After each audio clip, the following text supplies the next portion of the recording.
नमस्कार दोस्तों, मैं पंकज कुमार एक बार फिर आपका स्वागत करता हूं आपके अपने चैनल एजुकेशन हम में। आज हम डिस्कस करेंगे कुछ प्रश्नों के माध्यम से भारत की प्रमुख अनुसूचियों के बारे में।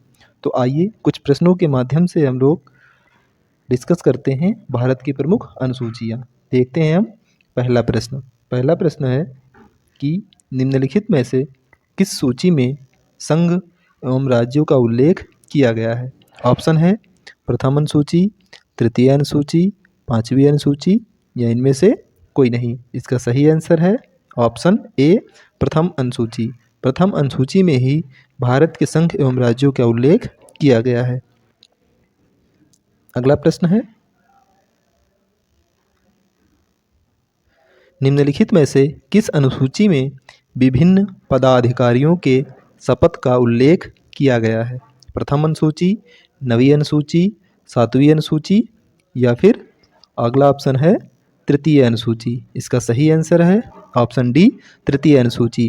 तृतीय अनुसूची में ही विभिन्न पदाधिकारियों के शपथ का उल्लेख किया गया है। अगला प्रश्न है प्रश्न नंबर 3, पांचवी अनुसूची में किसका उल्लेख किया गया है। पंचायती राज का, दल बदल का, वेतन भत्ते का या फिर अनुसूचित जातियों का। इसमें से जो 10वीं अनुसूची है उसमें दल बदल का उल्लेख किया गया है और दूसरी अनुसूची में वेतन भत्तों का उल्लेख किया गया है और तीसरी अनुसूची में शपथ का उल्लेख किया गया है तथा पांचवी अनुसूची में अनुसूचित जातियों का उल्लेख किया गया है। इसलिए इसका सही आंसर है ऑप्शन डी। अगला प्रश्न है मूल संविधान में कितनी अनुसूचियों का उल्लेख किया गया था। ऑप्शन है 3, 4, 8 या फिर 12। इसका सही आंसर है ऑप्शन सी 8। मूल संविधान में 8 अनुसूचियों का उल्लेख था, परंतु वर्तमान में प्रमुख कुछ संविधान संशोधनों के द्वारा अनुसूचियों की संख्या 12 हो गई है। अगला प्रश्न है वर्तमान में भारतीय संविधान में कुल कितनी अनुसूचियां हैं। ऑप्शन है 8, 7, 12, 15। इसका सही आंसर है ऑप्शन सी 12। वर्तमान में भारतीय संविधान में कुल 12 अनुसूचियों का उल्लेख किया गया है। अगला प्रश्न है निम्नलिखित में से कौन सा राज्य छठी अनुसूची में शामिल नहीं है। असम, मेघालय, मिजोरम, अरुणाचल प्रदेश।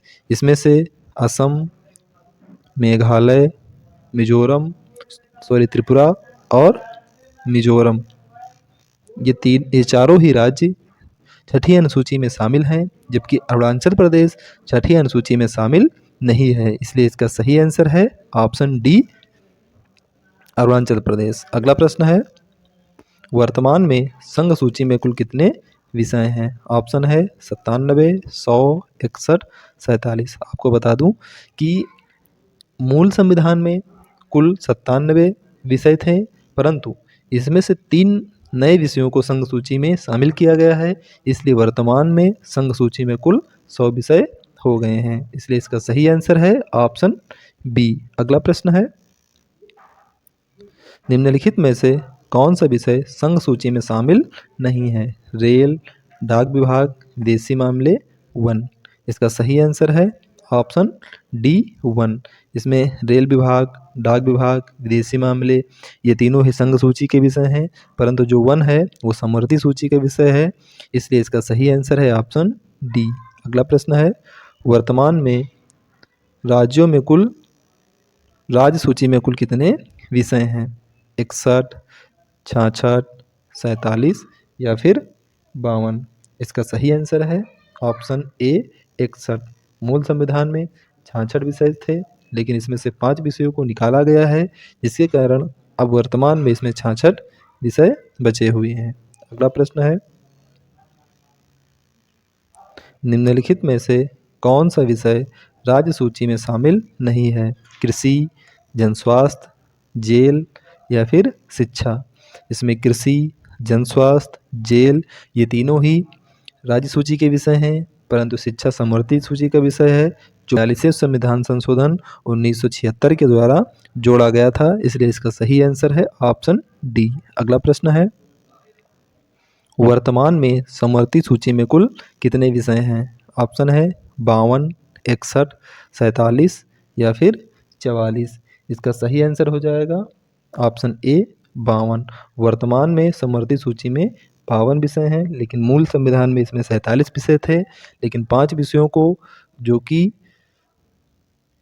हमारा जो है राज्य सूची से निकाल करके समवर्ती सूची में डाल दिया गया है, इसलिए अब इनकी संख्या 52 हो गई है। अगला प्रश्न है प्रश्न नंबर 12। निम्नलिखित में से कौन सा विषय समवर्ती सूची में शामिल नहीं है? शिक्षा, आर्थिक नियोजन, वन या फिर विदेशी मामले। इसमें शिक्षा, आर्थिक नियोजन और वन तीनों ही समवर्ती सूची के विषय हैं, परंतु जो विदेशी मामले हैं वो समवर्ती सूची के विषय ना होकर के संघ सूची के विषय हैं, इसलिए इसका सही आंसर है ऑप्शन डी। अगला प्रश्न है वर्तमान में 8वीं अनुसूची में कुल कितनी भाषाओं का उल्लेख है? ऑप्शन है 18, 14, 20 या फिर 22। इसका सही आंसर है ऑप्शन डी 22। वर्तमान में 8वीं अनुसूची में कुल 22 भाषाओं का उल्लेख किया गया है। अगला प्रश्न है प्रश्न नंबर 14। किस संविधान संशोधन के द्वारा 9वीं अनुसूची को जोड़ा गया था? ऑप्शन है 52वें संविधान संशोधन द्वारा, प्रथम संविधान संशोधन द्वारा, 53वें संविधान संशोधन द्वारा या फिर 61वें संविधान संशोधन द्वारा। इसमें से 52वें संविधान संशोधन 1985 के द्वारा 10वीं अनुसूची को जोड़ा गया था और प्रथम संविधान संशोधन 1951 को किया गया था, जिसके द्वारा 9वीं अनुसूची को भारतीय संविधान में जोड़ा गया है, इसलिए इसका सही आंसर है ऑप्शन बी। अगला प्रश्न है 52वें संविधान संशोधन द्वारा किस अनुसूची को जोड़ा गया था? 12वीं अनुसूची, 11वीं अनुसूची, 10वीं अनुसूची या फिर 9वीं अनुसूची। इसमें से 9वीं अनुसूची को जो है 1951 के द्वारा प्रथम संविधान संशोधन द्वारा जोड़ा गया और 10वीं अनुसूची को 52वें संविधान संशोधन 1985 के द्वारा जोड़ा गया और 11वीं अनुसूची को 73वें संविधान संशोधन 1993 के द्वारा जोड़ा गया और 12वीं अनुसूची को 74वें संविधान संशोधन 1993 ईस्वी को जोड़ा गया, जिसमें वर्तमान में 18 विषयों का उल्लेख है। इसलिए यहाँ पर इसका सही आंसर है ऑप्शन डी और ऑप्शन 52वां संविधान संशोधन पूछा है ना, तो 52वां संविधान संशोधन द्वारा हो जाएगा ऑप्शन सी, यानी कि 10वीं अनुसूची। 10वीं अनुसूची इसका सही आंसर होगा। आज के लिए इतना ही, मिलेंगे नेक्स्ट क्लास में, तब तक के लिए जय हिंद।